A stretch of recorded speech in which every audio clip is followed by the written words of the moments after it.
What's up YouTube, Jeff back again. Today I have a very exciting Samsung video for you guys, and today Samsung has pushed a huge camera update for the Galaxy S23 Ultra, and it is specific to those that are running One UI 6.0. So if you've gotten it already, you can go ahead and download this, give it a shot. Some new features, also some things removed, unfortunately. Samsung seems to be doing that these days, which is kind of disappointing.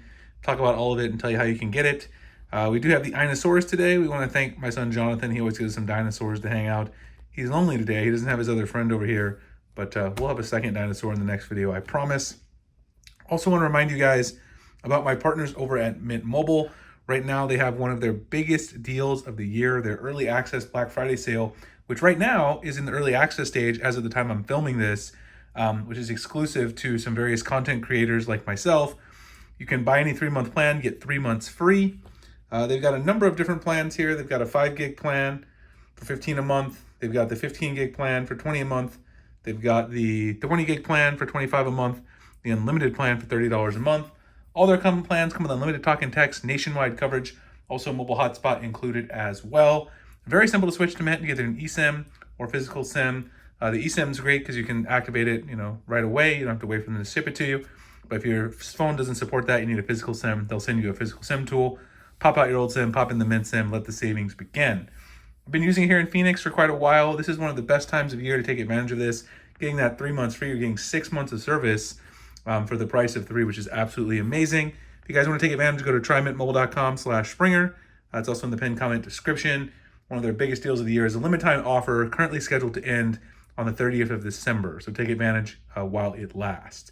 We do appreciate Mint for being partners with the channel.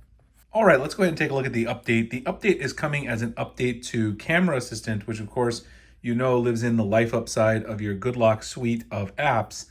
Camera Assistant is now accessible via the camera on the Galaxy S23 Ultra. If you go into the settings up here, once you have it installed, you can actually go down the bottom and find it in the actual camera settings.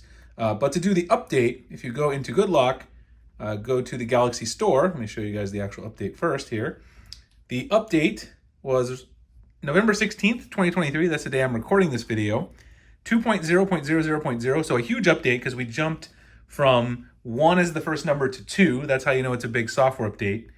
9.56 megabytes, not a big size update, but obviously they think it's big in terms of functionality. So I actually lied earlier. This supports One UI 5.1 or higher.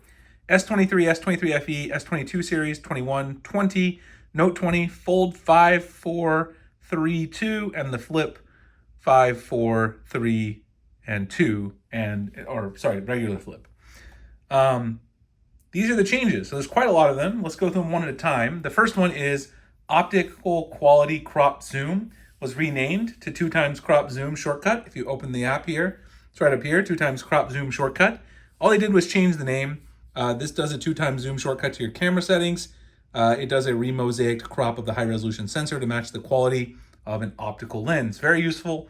This was in a big update that they did previously, and I talked about it on the channel. I'll drop the link below if you guys want to get more details about that one. They added a new menu called High Resolution Settings, where the adaptive pixel option, which was there before, was now moved to that menu.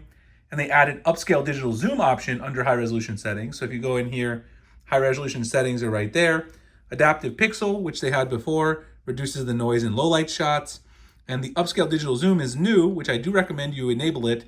If the resolution decreases due to a zoom, it upscales it back to the resolution you originally selected. So I think a very useful one, probably one that most people will want to enable on their device.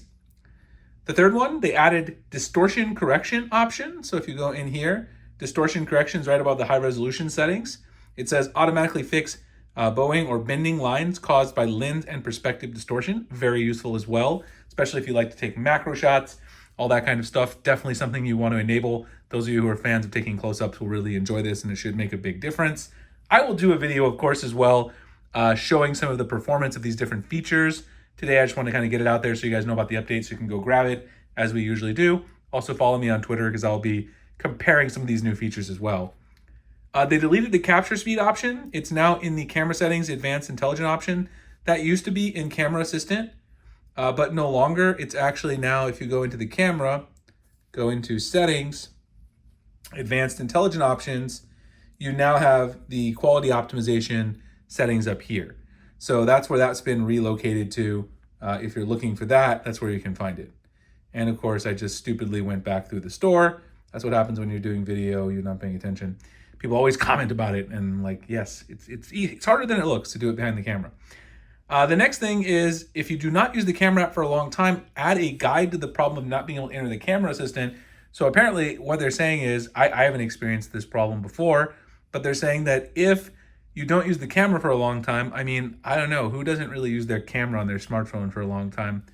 Maybe older people, I guess, but I take pictures of my kids, you know, all the time, of course, and just other stuff, of course, for the channel, but I assume everyone uses their camera once a day. But if you don't, there will be a message that pops up. If camera assistant won't open, it'll say the camera app was put into deep sleep, which of course, if you have the battery option turned on to optimize apps, if they go to deep sleep, if it's, you know, not used, remove it from your deep sleeping apps and settings to use camera assistant.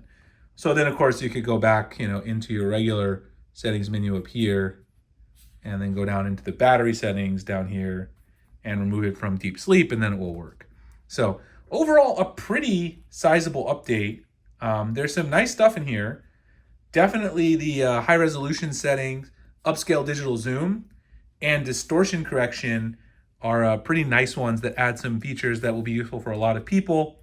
They've also kind of reorganized the settings a little bit, cleaned them up, so it bakes in a little bit better with the standard camera settings app.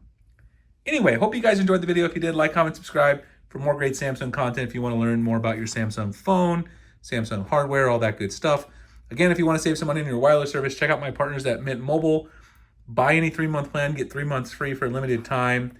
Try mintmobile.com/Springer to check it out. It's also in the pinned comment description. Appreciate them for being partners with the channel. I appreciate you guys for watching. I'll see you in the next one. Thanks a lot.